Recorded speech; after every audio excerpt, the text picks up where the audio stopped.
Hello and welcome everyone.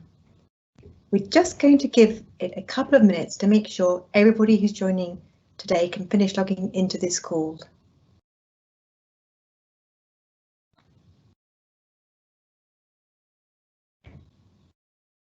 I think we're ready to go now. Welcome to this East West Railway Company online public event for Harlton to Hauxton. My name is Claire Keith Anderson and I'm the Community Engagement Manager here at East West Railway Company. Following the launch of the second round of non-statutory consultation on 31st of March, this week we're holding the first online events to run you through what we're consulting on in your area in more detail and address any initial questions you may have about our options and proposals. We are holding similar sessions across the whole route between Oxford and Cambridge throughout this week. We'll start this session with a presentation that will run for about 30 minutes, followed by a 25 to 30 minute question and answer session, before we wrap up with some next steps. We should be done by the hour. I'd like to take the opportunity to introduce you to the rest of the team. Joining us today, we also have our Strategy Director, Will Gallagher, our Programme Delivery Director, Ian Parker, our Director of Construction, John Worthington, our Head of Development Partner, Paul Sparrow, Head Environmental Impact, Michael Shanks, our Head of Customer Strategy, Martin Phillips, our Head of Operations, Maria Cliff, our Land and Property Manager, Jorn Pace, and Steve Yates, Surveyor from Ardent, our land specialists. And behind the scenes we have Tom and James. Before we start with the presentation, I'm going to run through a brief housekeeping and Teams Live note. Many of you might be familiar with Teams Live, but just as a reminder, you'll be on mute throughout. You'll find in the bar below the Q&A feature, where my colleague has just posted a message, please use this feature to ask questions. You can send questions through at any time during the presentation, although we hope the slides already address some of your inquiries. In the Q&A section, we will aim to address the questions you've got so far on the consultation. Any questions that we're not able to address or answer during the session, we'll take away and follow up via email afterwards. Please note that we are recording these sessions and therefore not reference any names or descriptions directly, even if provided in the question for GDPR reasons. That's all the housekeeping we have. Over to you, Will. Thank you. Thanks very much, Claire. Good evening, everyone, and thank you very much for making the time this evening to join us.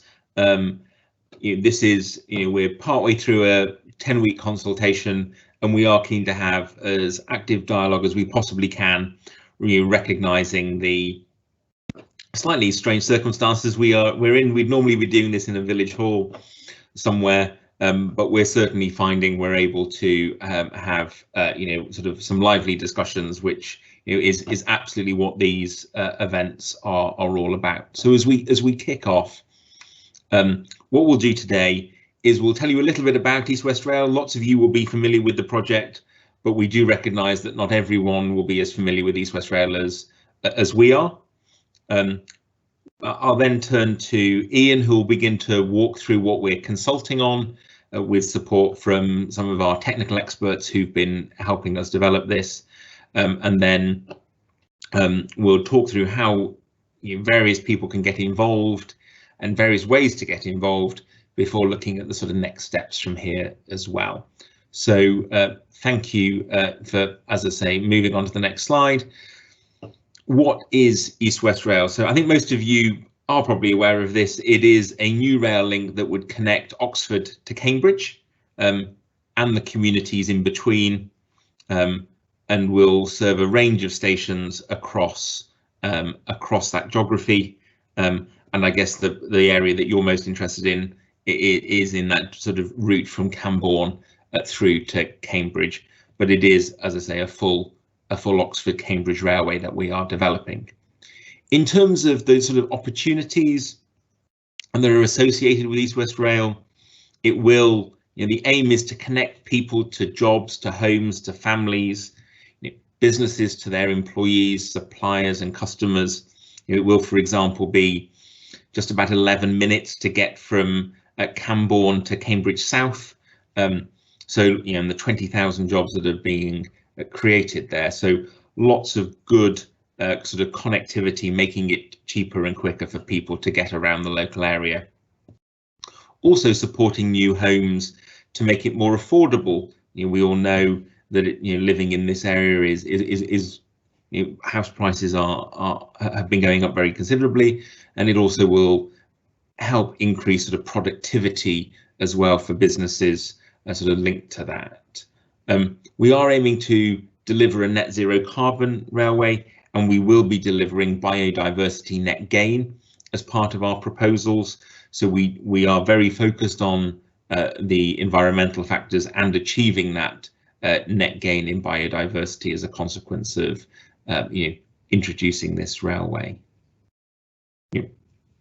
We know that there's lots of new businesses growing up in and around the Cambridge area, the biomedical campus, but also in lots of places sort of nearby, and we want to make it possible for people to grow their businesses and to create more jobs, and the better connected those sort of campuses or business parks or the cities are to where people live and to other, whether that's life science hubs or those sorts of things, the better connections there are, the more appealing a place it is for people to start and grow their business as well.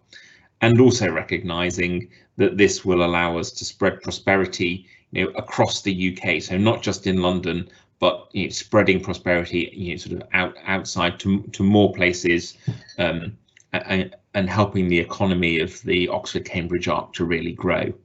As we move on to the next slide, this just gives you a little bit of detail of looking at the Oxford-Cambridge railway, how that journey will be quite significantly shorter than what it takes on the X5. I've ridden the X5 coach myself and quite a few times.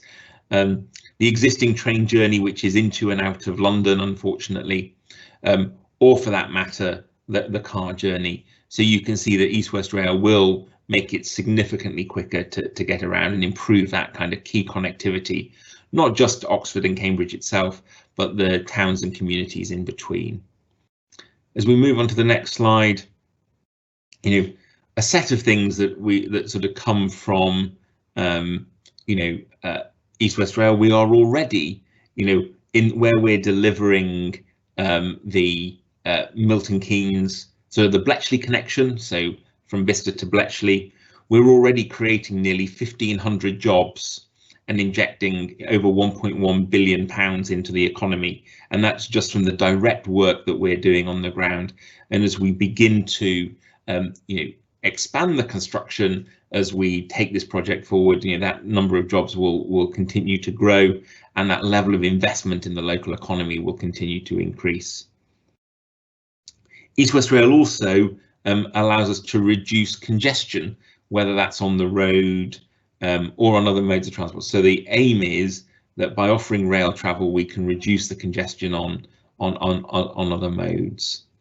Also, by providing communities access to a cheaper and quicker rail service, and that also allows us to tackle pollution, and as we've talked about before, supporting the ARC in terms of growing the economy, new communities, and how important that is as well. So as we move on, we'll be talking about the consultation, and I'll hand over to Ian to talk to you about that in more detail. Hey, thanks, Will. So this consultation, as you'll know, began just before Easter on the 31st of March, and is going to continue for 10 weeks through to the beginning or the second week of June. If we can just go on to the next slide, please, that would be good. Thanks. So why are we consulting, and what are we consulting on? So this is part of a staged development of the scheme for us. What we're trying to do is to seek views on options at this stage. So I think, just to be very clear, at this stage in the process, we still have options for the scheme, and genuinely we need to understand your views on those options before we come to a decision on which option we should take forward and seek planning permission to build.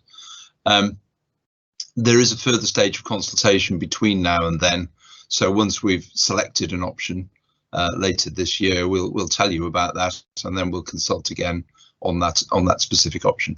But for now, the focus is on the current stage and what we can refer to as a non-statutory consultation, which is the stage that involves us before we get into a formal development consent process. It involves us taking our ideas to you and getting your feedback. So as I say, it's a 10-week consultation.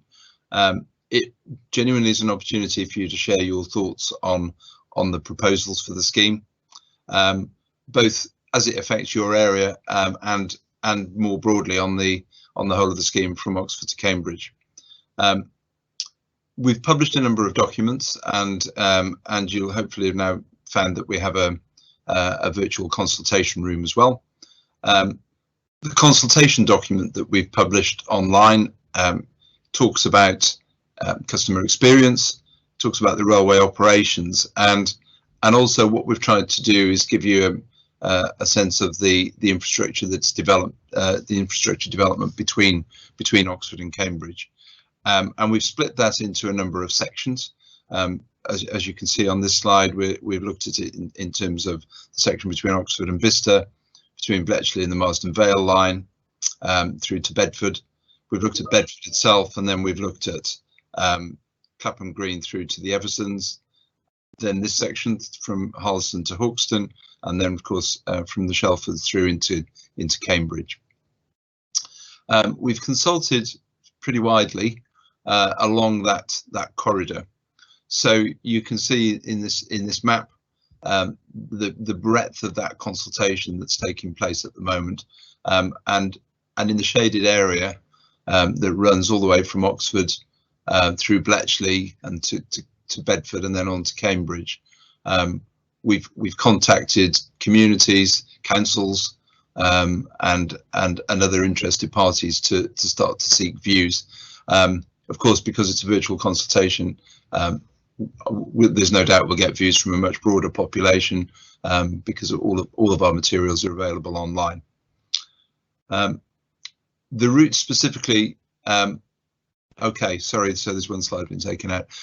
I'm now going to hand over to Maria, who's going to talk about customer experience and how the railway is going to be designed to meet your particular needs. So, Maria.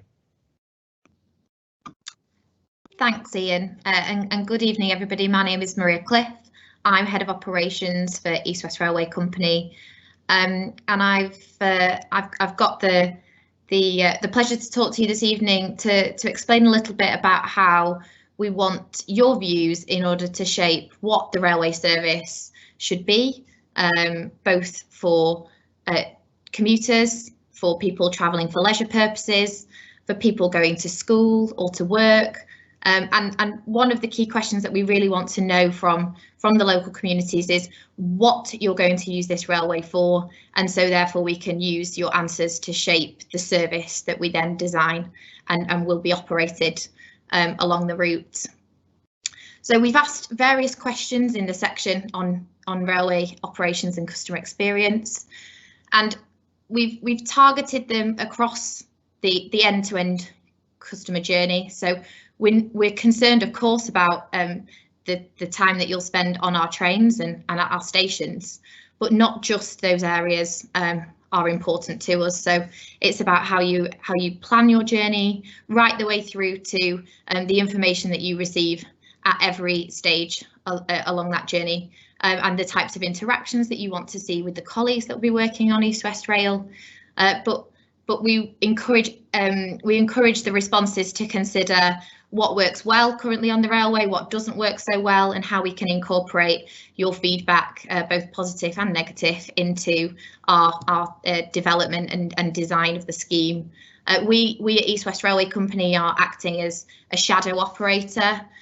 So what that essentially means is we're carrying out the activities that a train operating company would be doing. And so we want to get your ideas. We want to know what's important to you so that we can essentially deliver an excellent railway service and a great customer experience. So if you've got ideas about timetable, journey planning, the service calling patterns, the facilities that you want to see along the route, on the stations, on our trains, please feed all of those into the consultation, and we really look forward to hearing from you.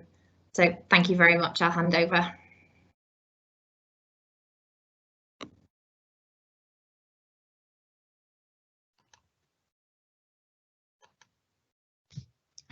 Good evening. I'm now just going to take you through a few details on the Section E from Harlton to Hauxton.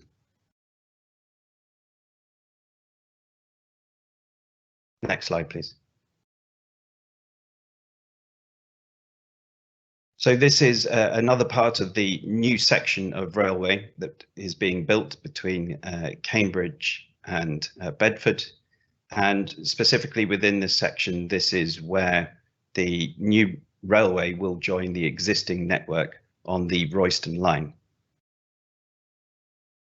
From the Hauxton line, we will then be connecting through onto the Wamel and into Cambridge.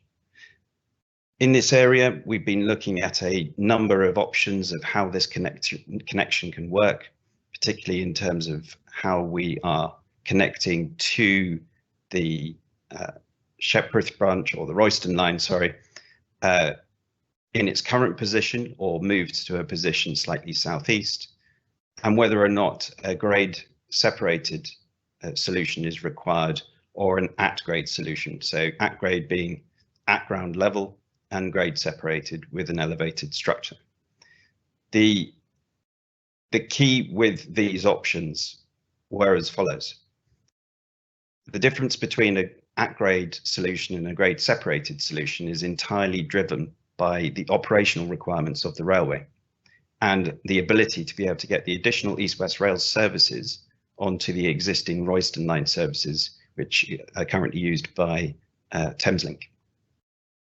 Operational modelling has shown that in order to be able to get East West Rail services onto the Hauxton line successfully and not require further additional tracks towards Shepworth Junction, a grade separated solution is required, and this would allow us to join safely, easily, and still leave resilience and some spare capacity on the Hauxton line. Next, please. So of the options that we looked at, the 4 options I previously mentioned, the preference is to go for what we call an offline solution. So this is moving the existing Hauxton line slightly southeast into a new and straighter alignment, and this will be in an element of cutting. And as previously mentioned, this will be a grade separated solution in order to meet the operational requirements.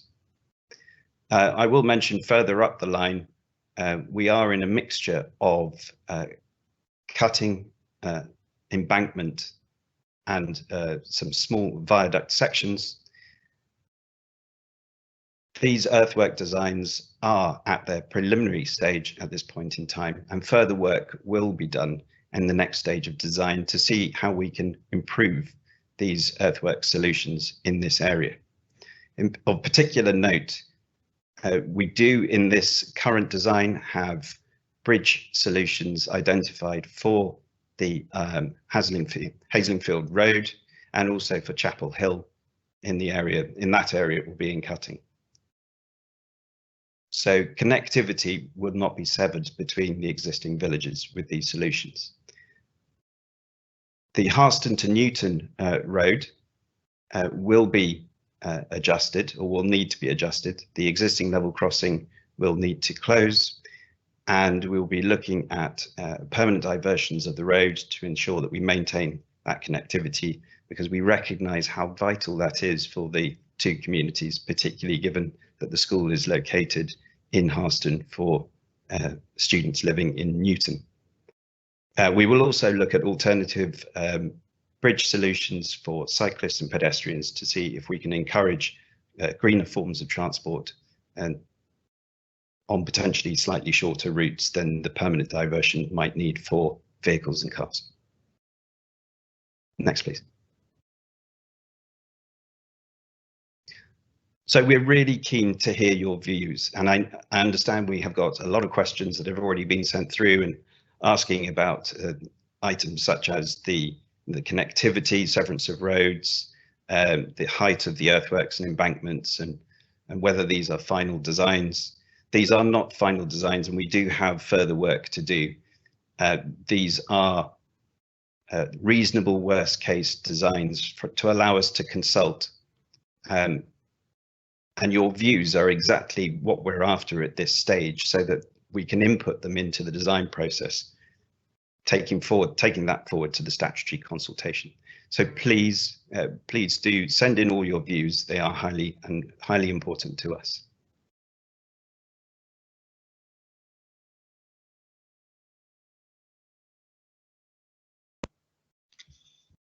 Okay, so I think I'm going to pick up from here, Paul, and just say a few words about the northern approach into Cambridge.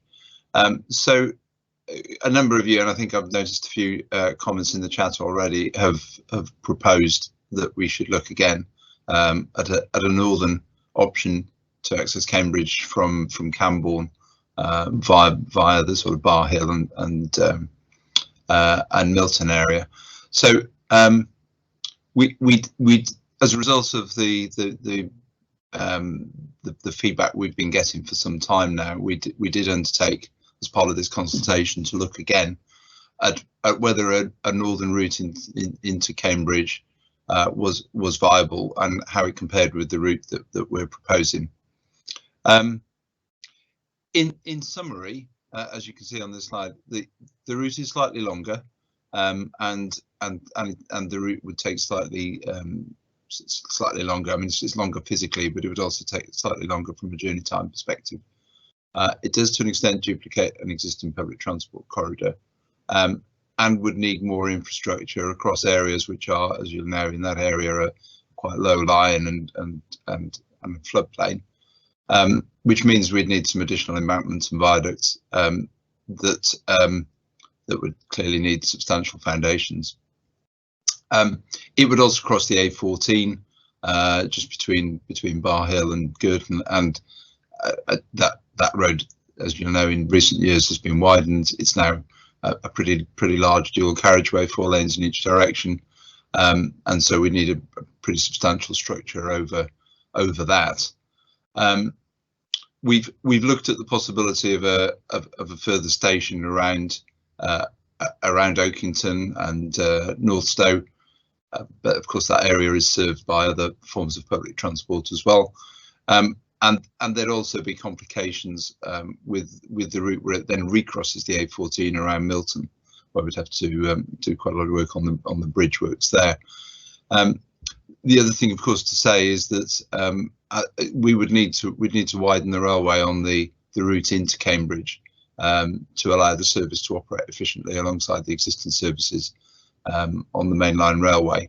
And in order to do that, not only would we need to construct a new bridge over the River Cam, but we'd need to demolish a number of properties, and we think that's somewhere in the region between 39 and 84. Alternatively, if we enter Cambridge from the south, it's a much smaller number and only results in 5 demolitions, so considerably less. If we move on to the next slide, please. There's a little bit more detail on this, and again, in the annex to our report, you can find more information about the northern route. As I say, the northern route is slightly longer. It's not much longer. It's a kilometre or so longer, but a lot of it is built on the flood zone and or on viaducts. the number of properties within 200 metres of the alignment are far higher. There's 4,600 compared to 3,800, and we'd need to cross 5 A roads where new infrastructure would be needed. I mentioned before that the number of properties affected on the southern approach requiring demolition, that is relatively low. The northern approach requires a much higher number. So we've presented this route, and obviously we'd like your views on it, and on how you feel about the proposition that we've put to you in the annex to the technical report, which you can find online. But I think the conclusion would be that our preferred alignment is still to enter Cambridge from the south rather than the north. So next slide, please. And I'm going to hand over now so that you can hear a little bit more information about how those properties that are unfortunately affected by our proposals can seek compensation for that impact. Thank you. Hi, good evening, everybody. My name's Jörn Pace. I'm the land property manager for East West Rail. We also have some other members of our land team on the call this evening to answer any questions that you may have.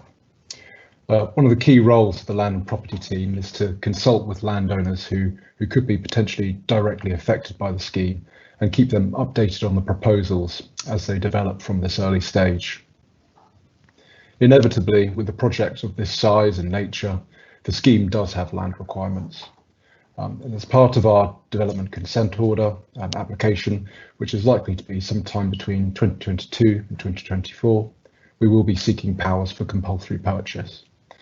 Compulsory purchase, however, would be our last resort after other means of attempting to reach an agreement with a landowner. At this stage, we don't know for certain which land and property will be needed. We will be able to provide more information by the point of statutory consultation. Prior to the launch of this consultation, we wrote to landowners whose land and property could be potentially required by the route alignments to inform them of the proposals. This also encouraged the landowners to get in contact with our specialist land team so they can give them further information about the scheme, discuss the project timeline and answer any questions they may have. And speaking to landowners and gaining feedback will also help us understand the land use and how we can keep our negative impact as minimal as possible. On schemes such as these, at the point of a DCO submission, those landowners whose property is within the line of the proposed railway route who are unable to sell their property at market value are affected by what's known as statutory blight. And they'd be able to submit a statutory blight notice asking us to buy their property. We recognise that this is later in the programme, which is why we're consulting on a discretionary purchase scheme, the need to sell scheme. And if introduced, this would provide support to those who have a pressing need to sell. And it would be introduced at the preferred route alignment announcement point, which is expected to be later this year or early next year. The other key difference being is that the need to sell scheme wouldn't be limited to the land within the line of the railway. We're looking for feedback on what people think about this and if it's the right mitigation. There's further information on our website within a section focused on land and property. And this contains guides on the need to sell scheme, blight, compulsory purchase and compensation. There are also feedback forms which we're encouraging people to return back and details on how to get into contact with us. We have a dedicated team who can talk to landowners about their concerns and answer any questions they may have. I'll now pass to Claire, who will discuss the consultation further. Thank you very much, Sean.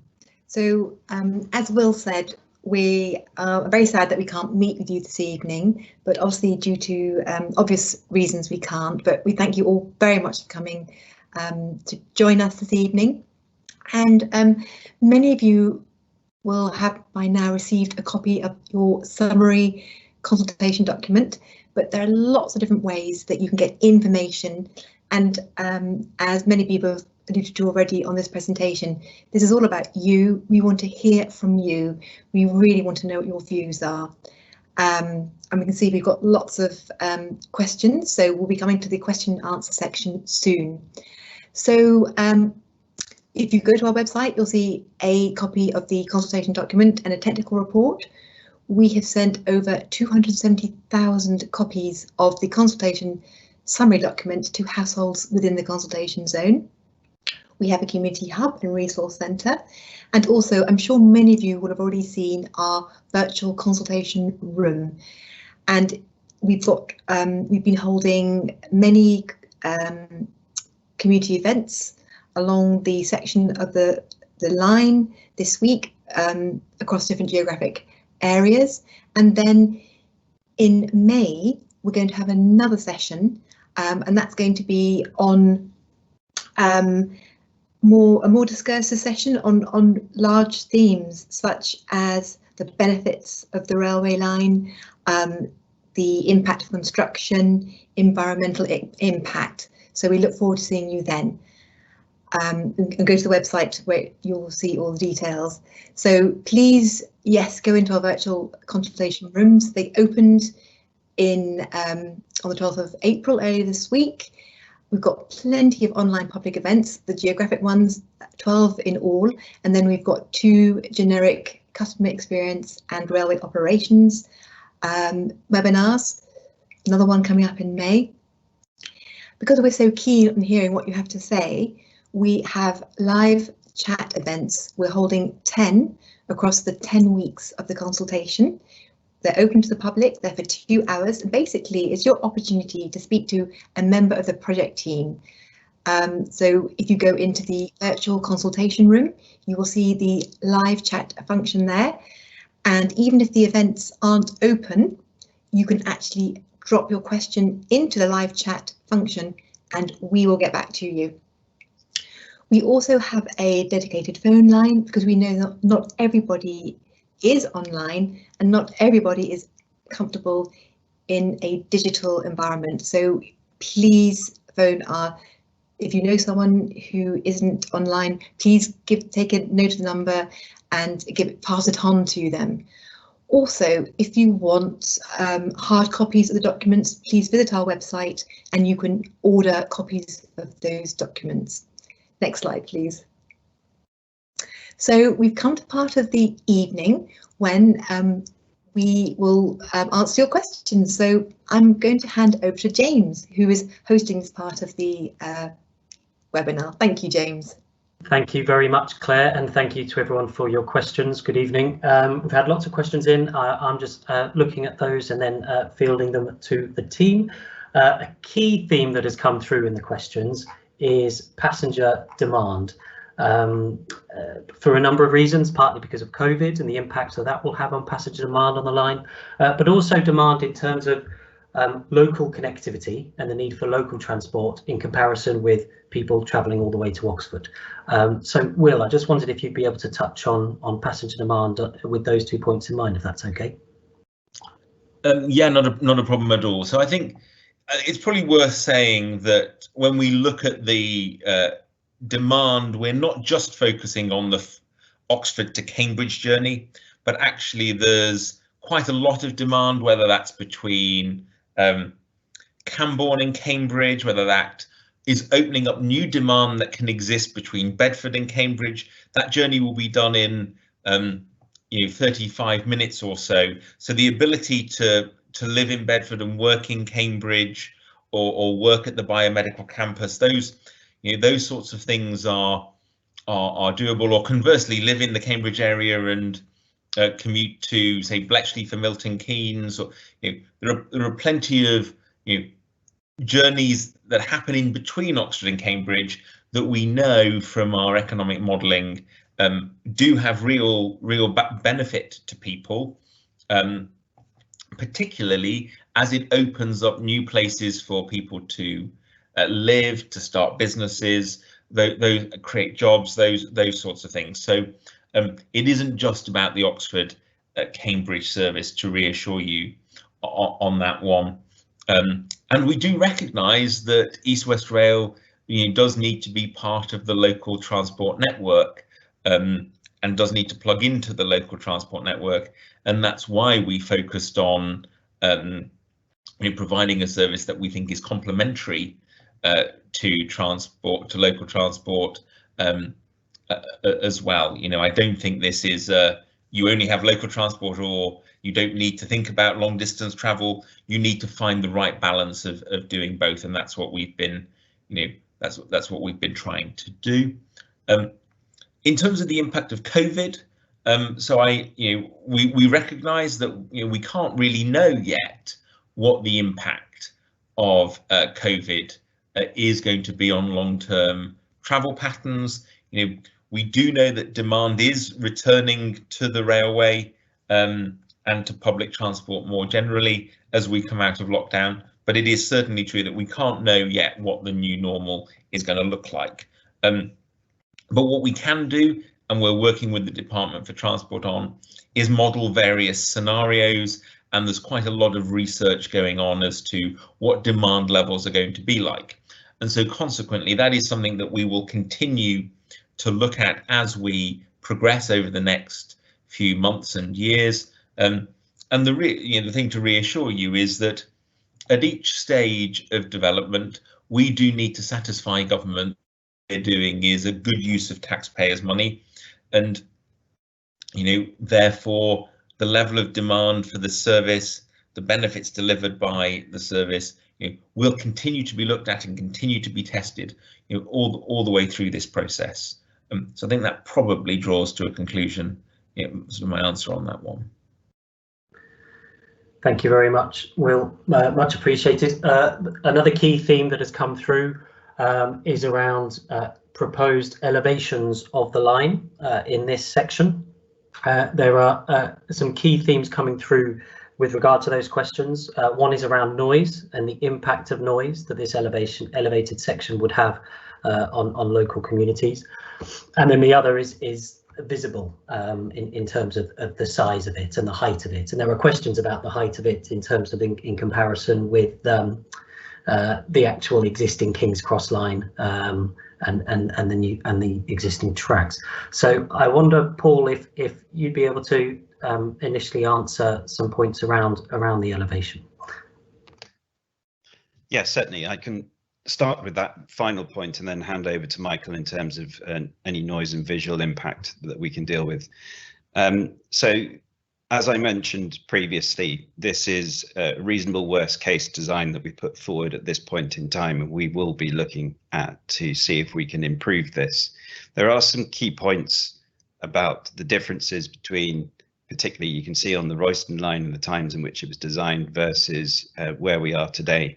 And one of the key differences that you will see is the fact that the Hauxton line has several level crossings on it. And this is something that we are not able to put in for a new railway as per ORR policy unless under exceptional circumstances. So this is immediately putting us in a position where we need to look at grade separation of the railway and the road. At the moment, for most examples, for most roads, we are going over them, and so bridges are provided to keep the roads open. And on Chapel Hill, we're going under with a bridge, maintaining the road access there. As I say, there is more work to be done on this because I do appreciate the situation, but there are certain things that we are now constrained by in terms of railway and road design standards that didn't exist at the time of the Hauxton line being built. And I'll just hand over to Michael in terms of a little bit on noise, potential noise and visual impact mitigation. Yeah, thanks, Paul. So I noticed that environment and noise has come up elsewhere, so I'll perhaps just do a bit of a summary and kind of try and capture most of those things in one go and see how we get on. So I guess the first point to make is that we have actually tried to prioritise environment at this stage of design. Really looking to ensure that all aspects of environmental sustainability have been robustly considered, and that includes a variety of different topics and areas from agriculture to air quality, climate ecology and biodiversity, but also historic environment, landscape, noise and visual and vibration and so on. And we're sought at this stage of the scheme primarily to follow the mitigation hierarchy. And at this point, it's really about trying to focus on avoiding and minimising impact and implementing a decision-making process that's really trying to design out potential environmental impact. And that's been assessed in part through the environmental assessment factors, for which there's more information in the documents that you have available. And we collected a significant amount of environmental data in order to support both the ongoing design work, but also those assessments. So it has been a significant amount of work with the environment very much at the core of this work so far. I think it is also worth pointing out that this is, part of a process. We are seeking your views, and it's part of the broader EIA process. So we will be going out to produce an EIA scoping report, which will look to set out what we'll assess and how we'll assess it from an environmental perspective. We will then prepare a preliminary environmental information report, which will support the statutory consultation, which will provide much more detail around the potential environmental impacts. And then finally, we will produce a complete environmental impact assessment, which will be reported in an environmental statement that will support the DCO submission ultimately. So it is part of a process, and environment very much is at the heart of what we're doing. Picking up perhaps more specifically on some of the noise aspects. So in line with government's noise policy, we will look to avoid and minimise negative impacts on health and quality of life. And that's for local residents, for communities along the line of the route. And we will establish a noise and vibration policy, which will look to outline a commitment to managing noise and vibration, both during construction and operation actually. And as part of the EIA process I just described very briefly, we'll undertake detailed assessments of noise, as well as looking at landscape and visual. And assessments form part of the environmental impact assessment ultimately, which you'll again have an opportunity to be involved in that process. And from a noise perspective, there are a number of things we'll look at. We'll look at, for example, the choice of trains. Some may be noisier than others, and we'll look to, what the options are. Track technology has on it too. So again, we'll look at how we construct the railway and the technology that's used.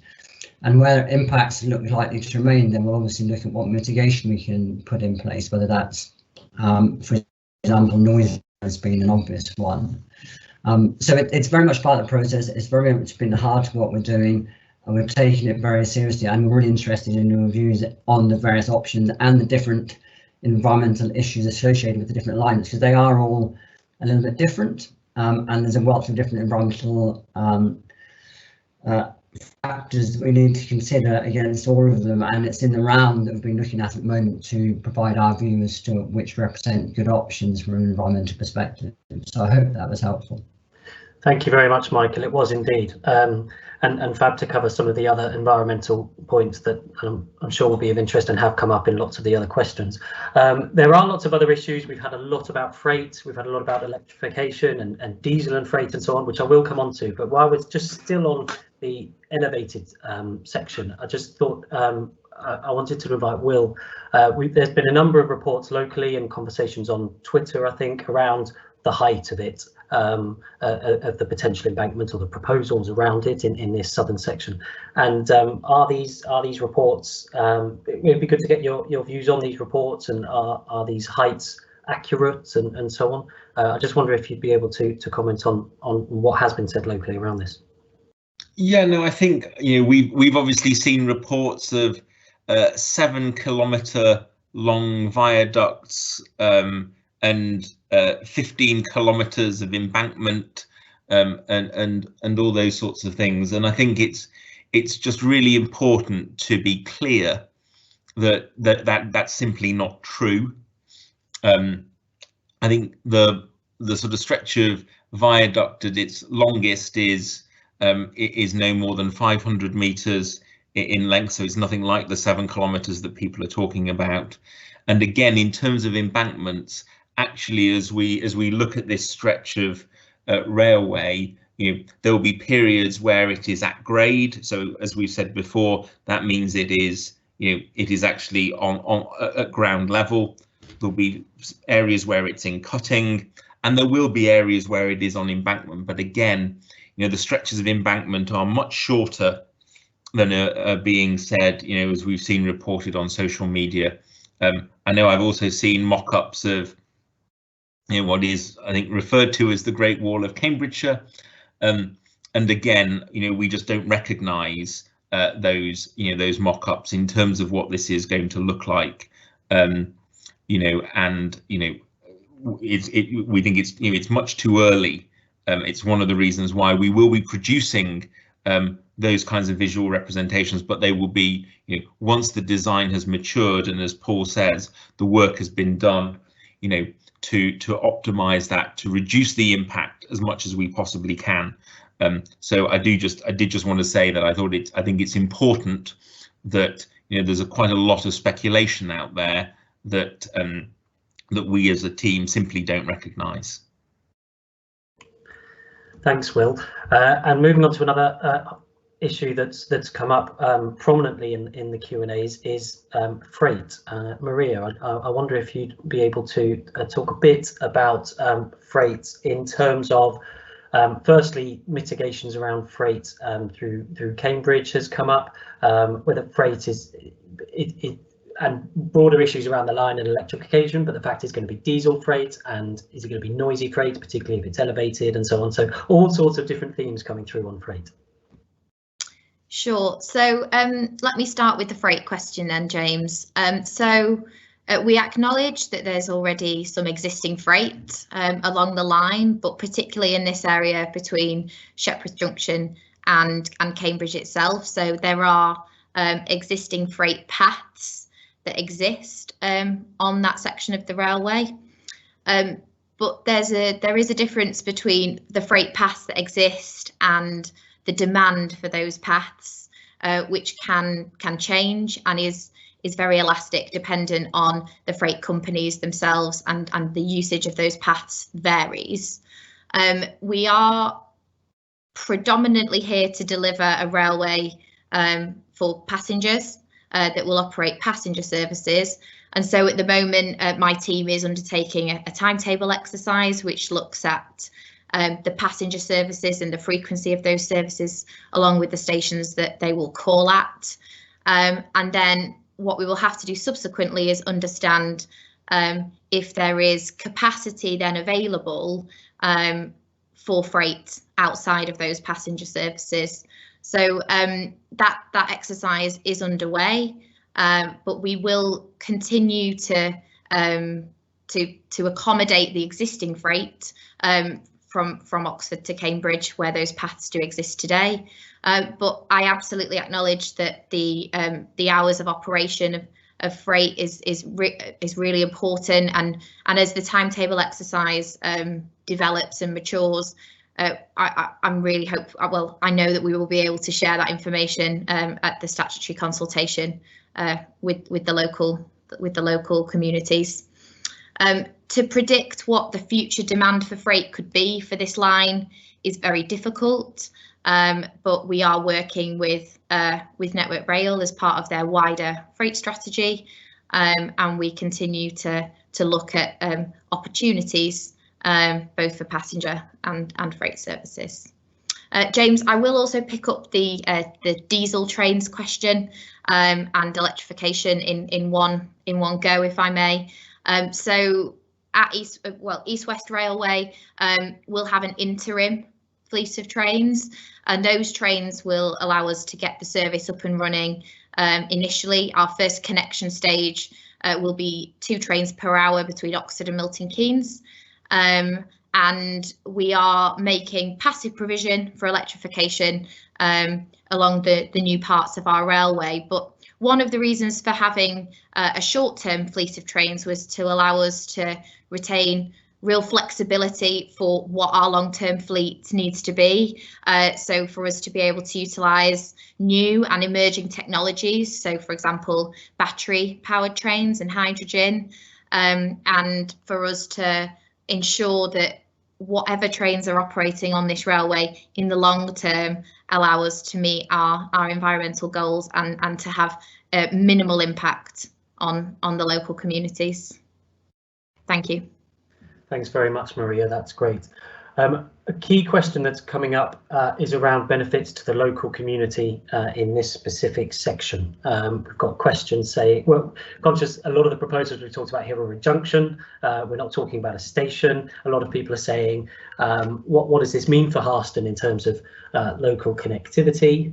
We've had another question that's come in and said, after Camborne, there are no further stations between Camborne and Cambridge. So what are the benefits locally for people of Harlton and Hauxton for this railway?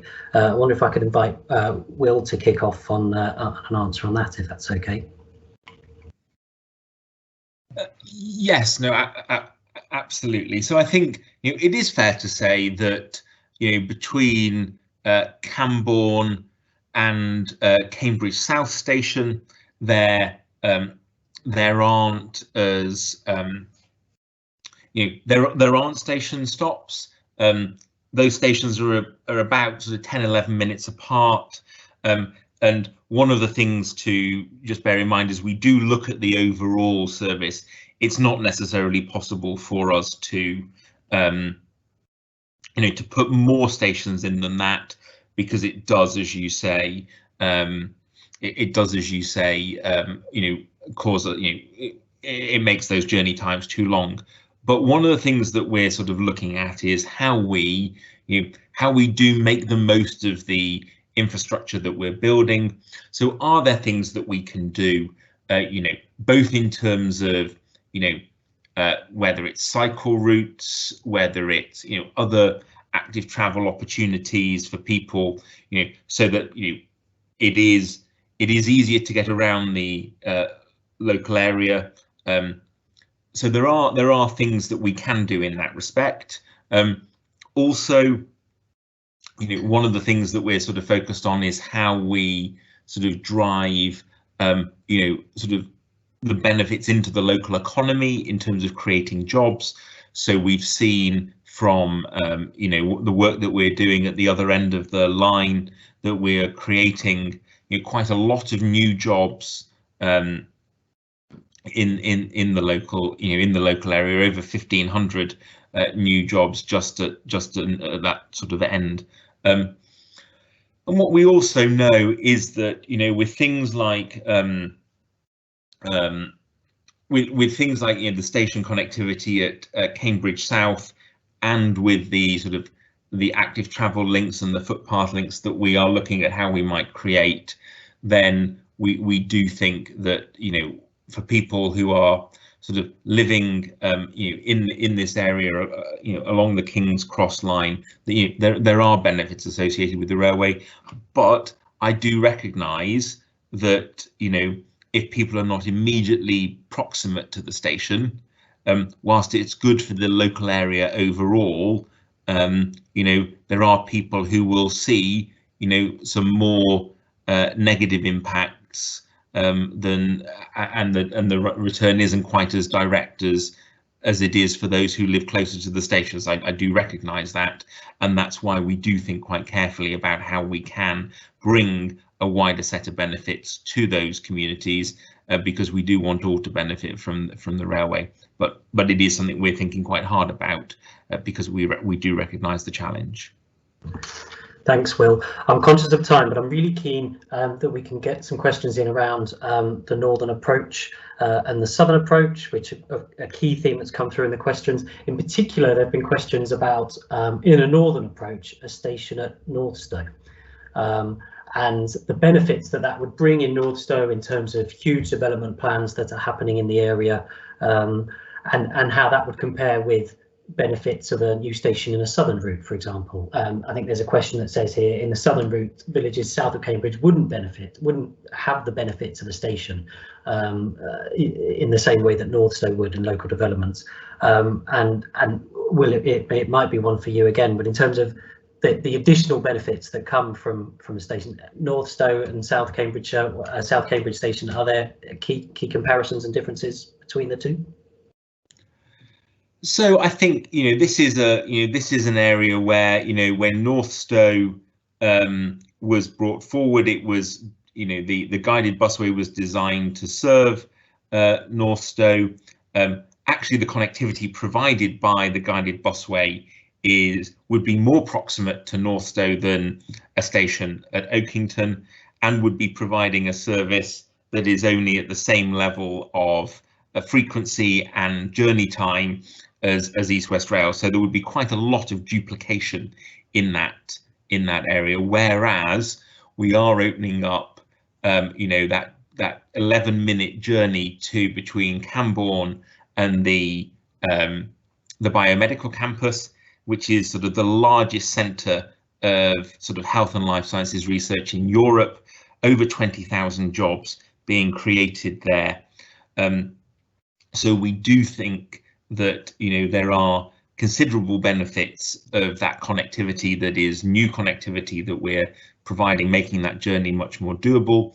And also, as we do this, you know, the key thing is the level of disruption that also comes by taking that northern route, particularly as you join the West Anglia main line, and it does mean a lot more properties needing to be acquired and needing to be demolished. So that definitely is in our thinking, but we do think there is also a difference in the transport connectivity provided. Thank you very much, Will. I'm conscious of time. Thank you to everyone who's submitted questions. And if you do have any further questions or feel that some of the themes that you wanted to cover weren't covered in the Q&A, then please do feel free to submit your questions to contact@eastwestrail.co.uk, and I'll put that in the chat bar as well. Over to you, Claire.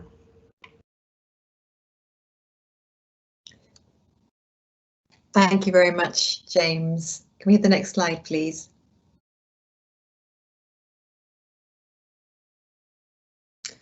So there are 10 weeks of consultation, and the consultation runs from the 31st of March to 9th of June.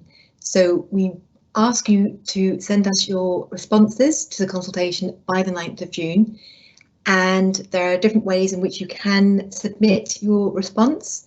So there are feedback forms which can be submitted online by emailing us at consultation@eastwestrail.co.uk, or send us your consultation response by post to Free Post East West Rail. You can even request a paper copy of the form. So as James said, any questions, any requests, please drop us an email at contact@eastwestrail.co.uk, or call us on the number 0330134067. Thank you. Next slide, please. So what's next? Well, there's a huge amount of information that we've released that I'm certain many of you are sort of getting your heads round. And I just think it's really important. Next slide, please. That you stay in touch.